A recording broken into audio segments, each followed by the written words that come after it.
So here we have Raccoon, who is the rank 2 Venom right now. But he's definitely a really solid player, and we're going to see how he plays. I've not spectated Venom in a very long time, so I'd like to see if people have changed how they play this character. So he's diving the backline as normal, trying to deal as much damage as possible here. Uses his overshield to get out, as we can see, and now he's back to front lining. Very active already, to be honest, diving straight into the back. Very visible dives as well, by the way. It's not like he's trying to kind of sneak up on the enemy team. He's basically just diving straight in where the enemies could see him anyway. Again, another dive on the backline here. He's got no picks so far, but he has been a nuisance, which is obviously Venom's job. Using his overshield, and he keeps his web swing to kind of get out. Back to frontlining again. Runs on the wall here. And he's now back with his team getting healed up. Again, going for the same dive once more on the supports, as you can see here.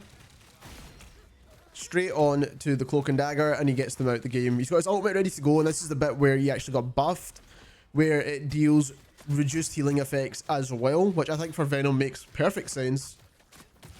And a great addition. He literally melee comboed the rocket. So you want to be using your melee quite a bit when you are Venom, and the reason for that is because sometimes you're missing your shots with your primary attack.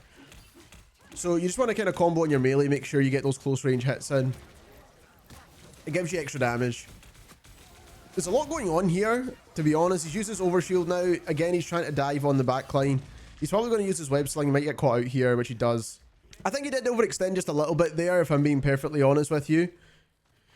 But being Venom, he can get straight back into the fight. He's looking for his dive. Straight diving down right onto the front line this time. Which, there's not very many places you could dive on this part of the map unless you go around all the way left. We've got a rocket ultimate to keep us alive here, which was almost clutch, to be honest. Otherwise, the whole team would have probably died at that point. Got another ultimate going off. We use our dive to get out the way of that, which we probably should keep the dive for engaging in fights, but if you really need it, you might as well use it.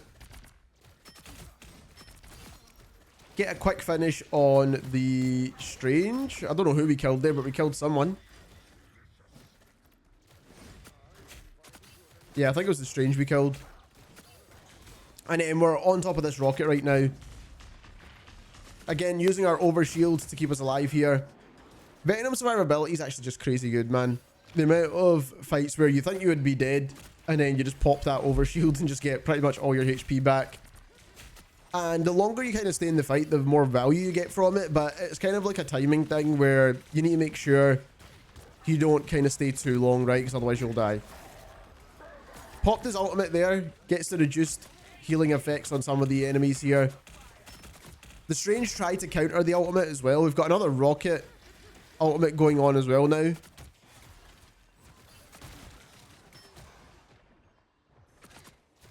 On the support, this cloak and dagger will be dead. I don't know how that cloak and dagger survived that. He's still here, doing his thing. We've not got any overshield, so we do need to be careful here. We're back in our team's ultimate, which is going to heal us up for a bit, and then we'll get back straight to diving. He's trying to take out the ultimate. There's an Angela on the enemy team, which is something we do need to kind of be concerned about, because Angela's a pretty good counter to Venom right now. But he doesn't care. We killed the Angela, right?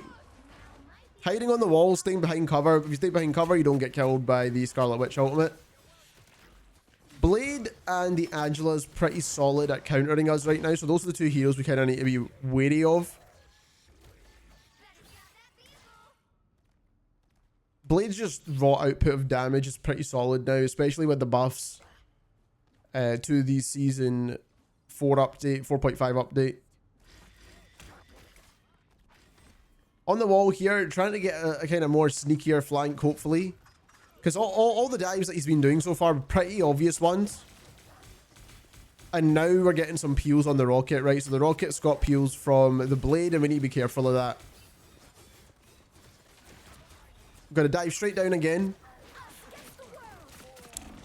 The cloak and dagger did an ultimate. We can try and focus the rocket, which we do. We get him out.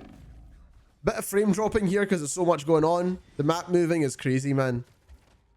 Does he get stuck here? Oh, he does. That's one thing I think they should just change about this game entirely, is just stop making the maps move. I feel like it's such an unnecessary thing. Like, the destruction of the map's okay, but the maps moving is just something that doesn't need to be in the game.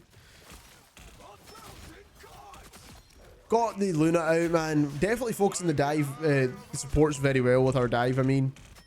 We're in a 1v1 with the Angela. We might get her out here if we use some melee attacks. Use the ultimate. Solo ult the Angela, man. Just to make sure we get that. Get some more overshield, but we're kind of holding them back in spawn here. So we're on to the second round of this video, and if you're enjoying it, don't forget to subscribe to the channel. We'll be making tons more Marvel Rivals content, and we've got the new PvE mode coming out as well, which I made a video reacting to the gameplay of that, and I'm quite excited to actually play that, to be honest with you, as well. So like I said, for everything Marvel Rivals, don't forget to subscribe. Now, we're doing a really good job here at singling out the supports as best as we can anyway, because at this higher level of game, people will be peeling really, really well. And his wall running is really good, by the way. He uses it pretty well, and he knows how to use it accurately. Sometimes when I wall run with Venom, and that's the one thing I kind of struggle with any of the kind of heroes that have this kind of mechanic, it's kind of trying to run where I want to, right? I don't know if this is like a settings thing or what it may be. We use our overshields to get out there. His movement is really, really quick. Like, I thought I had this video in like 1.2x speed, but I actually don't. It's just that he's moving around so fast. Dive on top of the Unk, which is definitely a really good thing to do there, because it gets extra damage where the damage is going with the Moon Knights. Moon Knight in each team now, and seeing Moon Knight in such high ranks is quite interesting as well, by the way. Especially with his buffs now, I think he's pretty solid too. We've got our ultimate ready to go, which he's going to pop right now to get the overshields. Hold the enemies back, pin them in here. Gets out the Iron Man. And he's dealing damage to the Squirrel Girl ultimate, which is what you should be doing. Good dive there. Runs on the wall because he's keeping his webs flying to get out. As you can see, he gets out the Jeff ultimate, which gets popped like so far away. Ridiculous. I think he's kind of by the point himself now, so he needs to be careful here. We do have a rocket ultimate going off, so we can stay alive a little bit longer. Trying to get a bit of peels on. Get the cloak and dagger out, hopefully, or not. Get a wee bunny hop in there. Getting healed up, which is great. I think he was looking for the health pack, actually, but he gets healed up nonetheless. Again, using the wall runs to get his dives, because you want to keep the web sling. If you've got time, then you want to use the wall run to dive, not the actual web sling, because you want to save that to escape when you don't have time, right? Great pick there. I'm not even too sure who he killed, if I'm being honest with you. It might have been the rocket, but good pick nonetheless. He's really good at singling out particular characters, even when it gets absolutely chaotic like this. Like, there's so much going on here, but he's still focusing his own guy, right? He doesn't care about what's going on. He's taking the damage. He knows he can get out of there. And that's one thing you need to do when you're a Venom player, and to get to the kind of next level, is just to make sure you're focusing your hero and dealing the damage, especially when you know how to use the kit and it's almost ingrained in your muscle memory now, especially at this point. If you play the same hero for a good couple of seasons, you should know how to get in and out of fights. You should know to not use your web sling straight away and keep that to escape, and also use his overshields to escape as well. But then focus your targets when you are in the fight, right? So he's doing a 2v1 right now. The Moon Knight's on him and the Angela's on him. He's doing a great job nonetheless. He's getting healed up as well, though.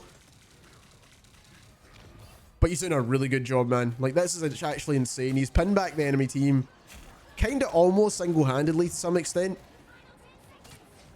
Focus the flying hero as well. Got out of the Iron Man ultimate there, which is great. But he's trying to find his quickest way to get back into the fight again.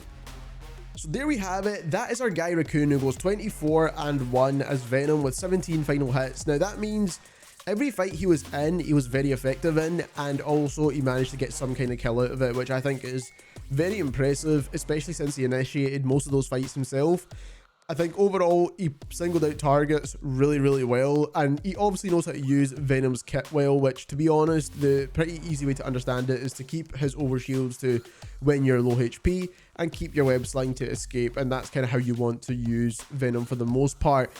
When it comes to the enemy team, they're actually playing really well, to be honest. So he was struggling at some parts because they were kind of pocketing each other really well, and there was always a support and someone peeling for the support as well. So it wasn't an easy game by any means, but it was quite fast paced. He was getting in and out really quickly, and he did his job really well. If you enjoyed this video and you learned something new, don't forget to subscribe, and thank you very much for watching.